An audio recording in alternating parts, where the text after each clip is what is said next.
I closed the bank account. I signed over the deed. I packed 2 suitcases and vanished like smoke in the wind. And now, sitting in this peaceful little apartment where the morning light comes through clean windows and nobody whispers behind my back, I am going to tell you exactly why a 66-year-old grandmother had to disappear from her own life. Because my daughter, the baby girl I nursed through fevers and held during thunderstorms, had become a stranger plotting to take everything I had. And her husband Derek was the snake who taught her how to do it. But they made one fatal mistake. They thought I was too old to fight back. They thought wrong. If you stay with me through this whole story, you will understand why I do not feel 1 ounce of guilt. Why every paper I signed, every lie I told them, every silent tear I cried while planning my escape was necessary.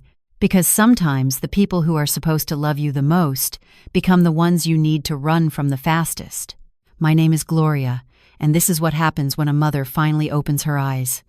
I know what it feels like to give everything and receive nothing but contempt in return. I know what it is to cook meals that nobody thanks you for, to clean a house where people treat you like hired help, to lie awake at night wondering if your own child even sees you as human anymore. For 3 years, I lived that reality in my own home with my daughter Tanya and her husband Derek. I told myself it was temporary. I told myself they were just stressed.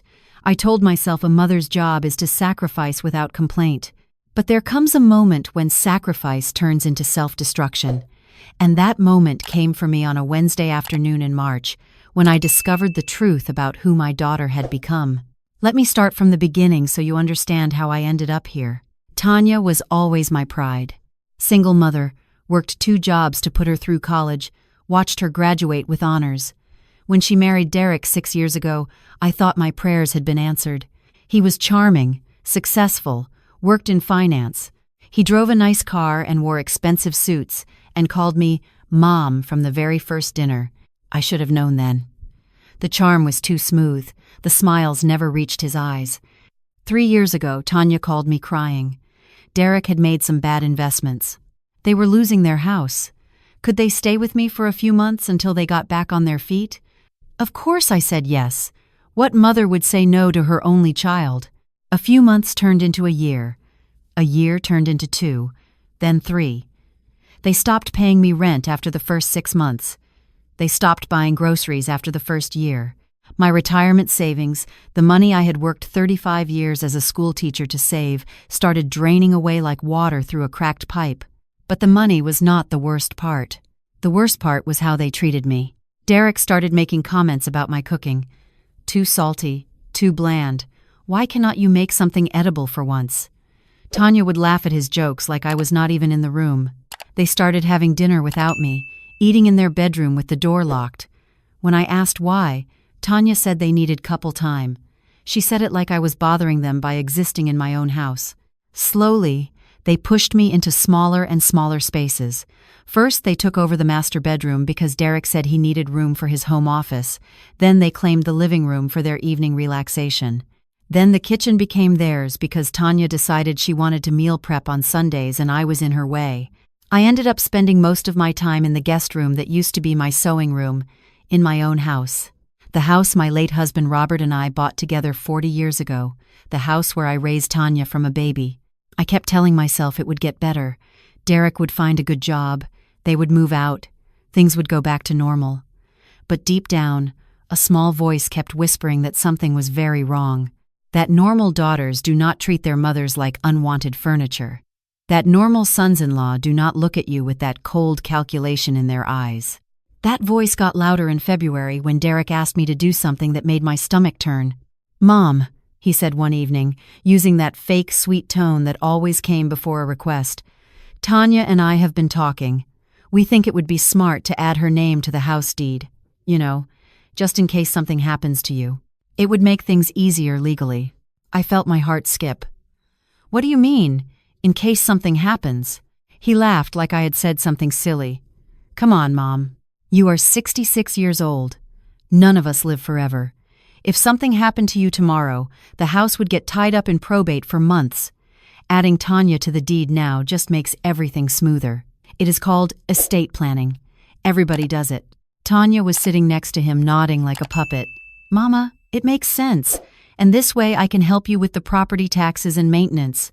You would not have to worry about anything." I looked at my daughter, searching for the little girl who used to climb into my lap and tell me I was the best mommy in the whole world. I could not find her. All I saw was a woman I did not recognize, parroting words that sounded rehearsed.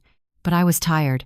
I was worn down from years of giving, and some part of me still wanted to believe that my daughter loved me, that she was just trying to help. So I agreed. We went to a lawyer Derek knew. I signed the papers adding Tanya as joint owner of my house. Derek smiled the whole time, that smile that never touched his eyes. Tanya hugged me afterward and said, "Thank you, Mama. This means so much." I thought I was protecting my family.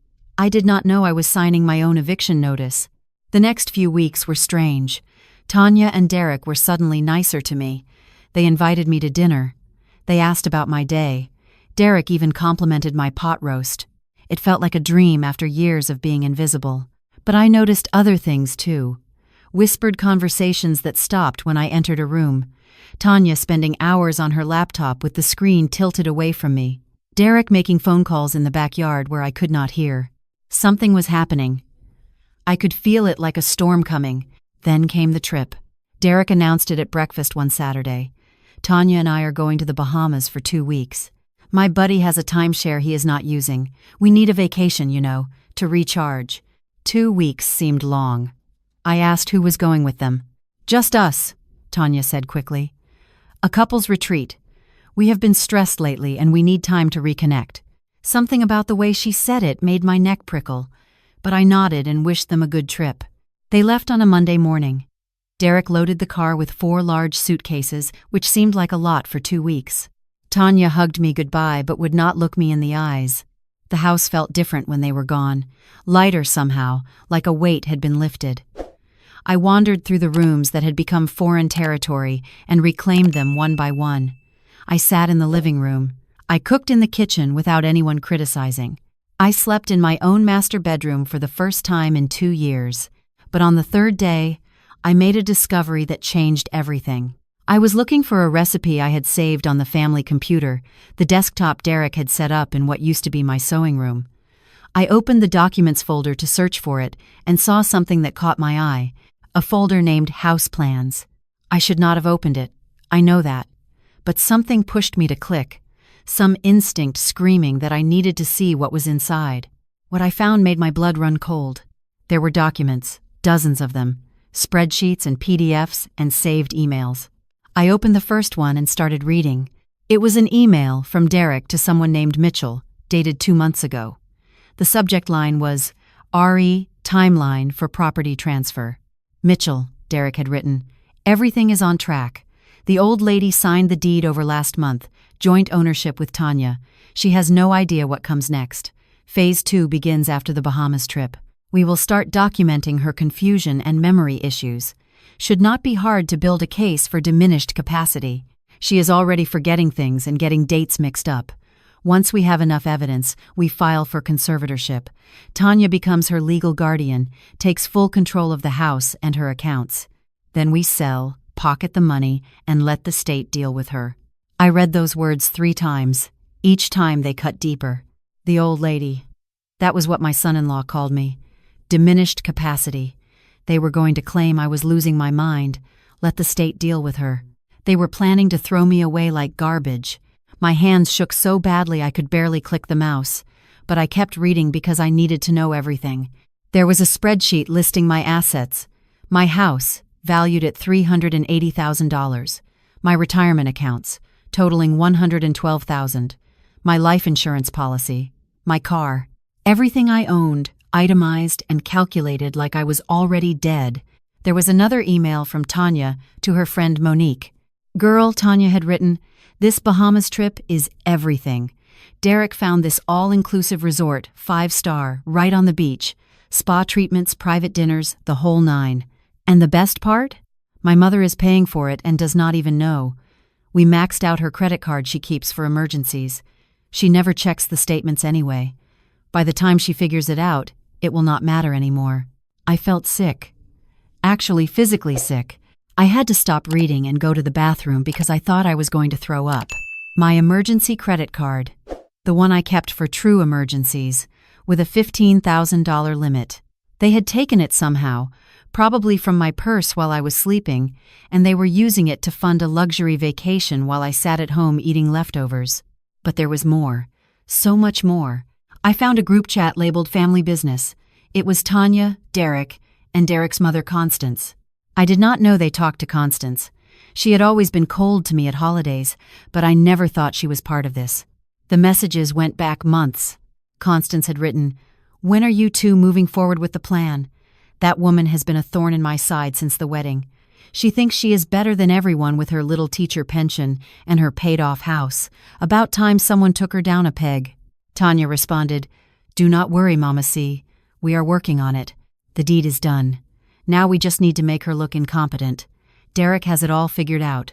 Derek wrote, "It is easier than you think. We have been gaslighting her for months, moving her things around so she thinks she forgot where she put them, telling her she said things she never said. She is already doubting herself. A few more months of this and she will believe she is losing her mind too. Then the doctors will just confirm what everyone already sees." Gaslighting. That word hit me like a punch to the chest. All those times I could not find my keys, my glasses, my wallet. All those times Derek said, "I already told you that. Mom, do not you remember?" All those arguments where Tanya insisted I had promised things I knew I never promised. It was not me losing my mind. It was them, deliberately, systematically trying to make me think I was going crazy. I sat in that chair, staring at the screen while tears poured down my face. My daughter, the baby I had sacrificed everything for. She was not just using me, she was trying to destroy me. There was one more document that broke me completely. It was titled Mom Care Options, a list of nursing homes and assisted living facilities with prices and availability notes. Derek had highlighted one that said Medicaid accepted, no frills, state minimum standards. At the bottom, he had written a note, "Once we have conservatorship, we move her here. Cheap, out of the way, and once she is in the system, she is not our problem anymore. We sell the house, pay off our debts, and start fresh. She will probably only last a few years anyway. Only last a few years. Like I was already dying. Like I was just an obstacle to clear before they could collect their inheritance. I printed everything. Every email. Every spreadsheet. Every message. The printer spit out pages for almost an hour. When it was done, I had a stack of evidence 2 inches thick. Then I sat in the dark living room all night, thinking, they thought I was weak. They thought I was stupid. They thought I would never fight back. But they forgot one thing. I did not survive 35 years in the Atlanta public school system by being soft. I did not raise a child alone, work double shifts, fight for every penny by being weak. They saw an old woman they could manipulate. They were about to meet the woman I really was. The next morning, I started making calls. First, I called my best friend from college, Vivian, who lived in Charlotte. I told her everything. She listened without interrupting, and when I finished, she said exactly what I needed to hear. "Gloria, you get out of there. You come stay with me. We will figure out the rest together." Then I called a lawyer. Not Derek's lawyer. My own lawyer. One I found through the teachers' union. His name was Mr. Patterson, and he specialized in elder law. I told him my situation, and he went quiet for a long moment. "Mrs. Williams," he said finally, "what they are planning is illegal. Fraud. Financial exploitation of a vulnerable adult. You have grounds for criminal charges. But more importantly, you have rights. That house is still legally half yours. They cannot sell it without your signature. And if you want to protect yourself, we need to act fast before they get back." I asked him what my options were. He explained that as joint owner, I could not sell the house without Tanya's consent. But I could do something else. I could transfer my half to a third party, someone I trusted, someone who would never let Derek and Tanya get their hands on it. I thought about it for 2 days. Then I made a decision that some people would call extreme, but for me, it was the only choice that made sense. I donated my half of the house to my church. Reverend Thompson had known me for 27 years. He had baptized Tanya when she was a baby. He had buried my husband. When I walked into his office and showed him the evidence, tears rolled down his weathered cheeks. "Sister Gloria," he said. "We will protect you. The church will accept this gift in your name, and that property will be tied up in legal limbo for years. They will not be able to sell a single brick without our consent, and we will never give it." The paperwork was done by Friday. My half of the house now belonged to Mount Olive Baptist Church. Let them try to explain that to their fancy lawyer. Then I took care of the credit cards. I called the bank and reported the emergency card stolen. They froze it immediately. Then I disputed every single charge from the Bahamas. $12,000 in hotel bills, restaurant tabs, spa treatments, and shopping, all flagged as fraudulent. The bank representative was sympathetic. "Ma'am, these charges will be investigated. If they are confirmed as unauthorized, the cardholders who made them could face criminal charges." "Good," I said. "I want to press charges." There was a stunned silence. "Ma'am, are you sure? The authorized users on this card are listed as Tanya Williams and Derek Williams." "I am sure," I said. "They are not authorized. They stole that card from my purse. I want to press charges." Next, I emptied my bank accounts. Every penny went into a new account at a completely different bank, one where Tanya's name had never appeared on anything. $112,000, safe from their greedy hands. Then I started packing. I did not take everything. Just the things that mattered. My grandmother's jewelry, the photo albums from my marriage, my husband Robert's favorite Bible, clothes, toiletries, medications, 2 suitcases, and 3 boxes. Everything else I left behind. The furniture Robert and I had picked out together. The dishes my mother had given me. 40 years of memories that I could not carry with me. It hurt. Lord, it hurt. But I told myself that memories live in the heart, not in objects, and my heart was leaving this house whether my body did or not. Vivian drove down from Charlotte on Saturday. She helped me load the car in the dark at 3 in the morning, so the neighbors would not see and gossip. Before I left, I did one last thing. I wrote a letter and left it on the kitchen table. "Tanya and Derek," I wrote. "I know everything. I read your emails, your spreadsheets, your plans to have me declared incompetent and locked away. I saw what you call me when you think I cannot hear. I know about the gaslighting, the stolen credit card, the nursing home you picked where I would be out of your way. You thought I was too old and too stupid to fight back. You were wrong. The house is no longer an asset you can steal.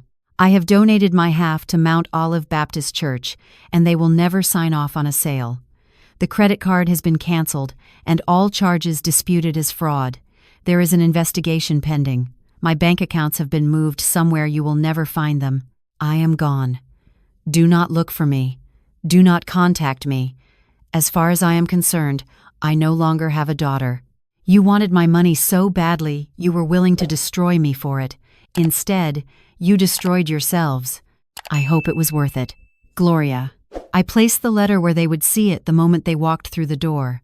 Then I turned off the lights, locked the house for the last time, and got into Vivian's car.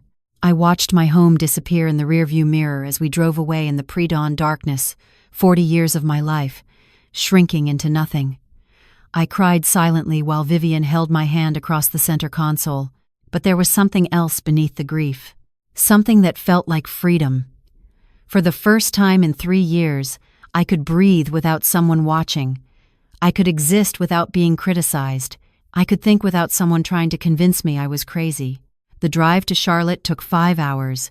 We stopped once for breakfast at a Waffle House, and I ate the best eggs and bacon I had tasted in years. Not because they were special, but because I ordered them myself, for myself, without anyone making me feel bad for eating. Vivian's apartment was small but sunny. She had set up the guest room with fresh flowers and new sheets. "Welcome home, Gloria," she said. "Stay as long as you need." I cried again.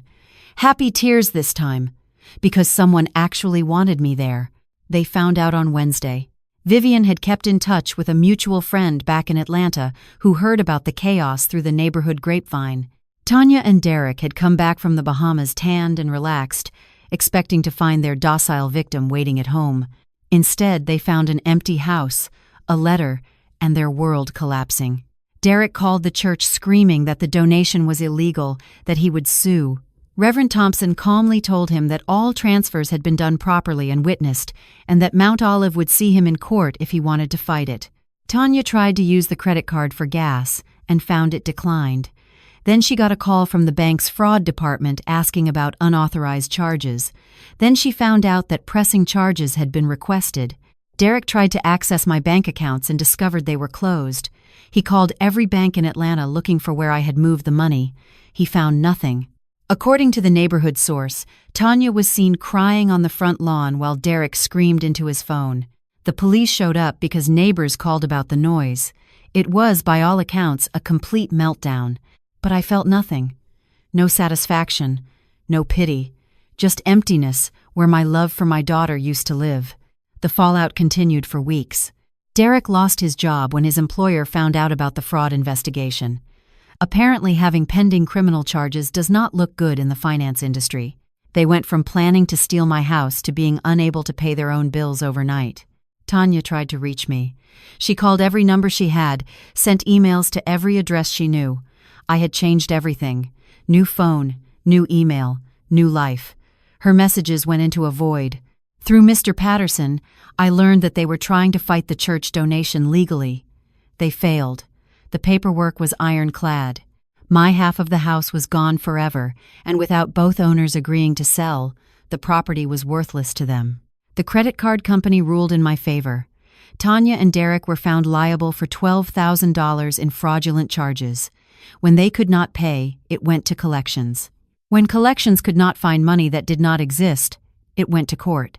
I heard through the grapevine that Derek blamed Tanya for the whole thing, that he said she should have controlled her mother better, that their marriage, already built on a foundation of greed and manipulation, started crumbling under the weight of their failure. Good. Let them tear each other apart. They deserved every moment of misery. 3 months after my escape, I received a letter forwarded by Mr. Patterson. It was from Constance, Derek's mother, the same woman who had called me a thorn in her side. "Mrs. Williams," she wrote, "I know you probably hate me, and you have every right to, but I need you to know that I regret everything. When Derek told us the plan, it sounded so logical, like we were just doing smart financial planning. I did not see it for what it was until it all fell apart. Derek and Tanya have separated.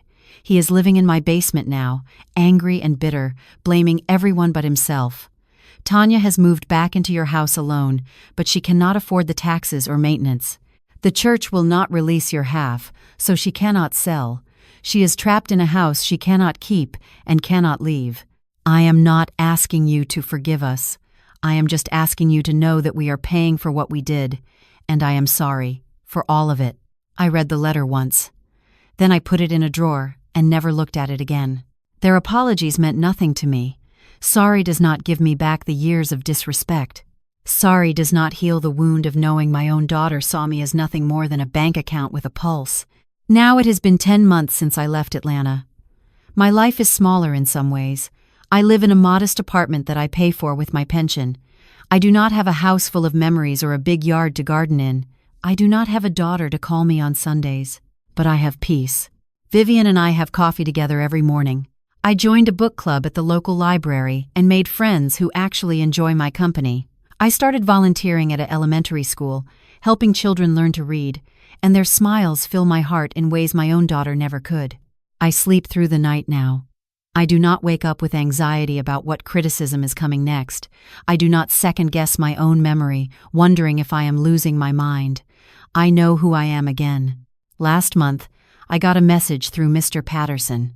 Tanya wanted to meet. She said she had things to explain, to apologize for. She said she was in therapy now, working through why she had become the person she became. I said no. Maybe some people would call that cold. Maybe some people would say a mother should always give her child another chance. But I have learned something in these 10 months. Second chances have to be earned, not demanded. And forgiveness is not something I owe anyone, not even my own blood. Tanya chose who she wanted to be. She chose to see me as a mark, a victim, an obstacle to her inheritance. She chose to gaslight me, to steal from me, to plan my imprisonment in a cut-rate nursing home. She made those choices as a grown woman, with full knowledge of what she was doing. Now she has to live with them, and I have to live too. Finally, after years of living for everyone else, I am living for myself. If you are listening to this and you recognize yourself in my story, if you have a child or a relative who treats you like an ATM, who makes you feel crazy, who takes and takes and takes without gratitude, I want you to know something. You have options. You are not trapped. It is never too late to protect yourself, no matter how old you are, no matter how long the abuse has been going on. People will tell you that family is everything, that you should sacrifice for your children no matter what. But family is supposed to be mutual. Family is supposed to lift you up, not tear you down. And when the people who are supposed to love you become the people who hurt you the most, you have every right to walk away. I walked away from my daughter, and it was the hardest thing I have ever done. But I would do it again tomorrow, because I am 66 years old, and I finally understand something that took me a lifetime to learn. I matter. My peace matters. My dignity is not negotiable. They called me the old lady. They said I would only last a few years anyway. They thought they could throw me away and live off what I left behind. But I am still here, still breathing, still thriving. And they are the ones who lost everything. My name is Gloria Williams. I am a survivor. I am free. And for the first time in longer than I can remember, I am happy.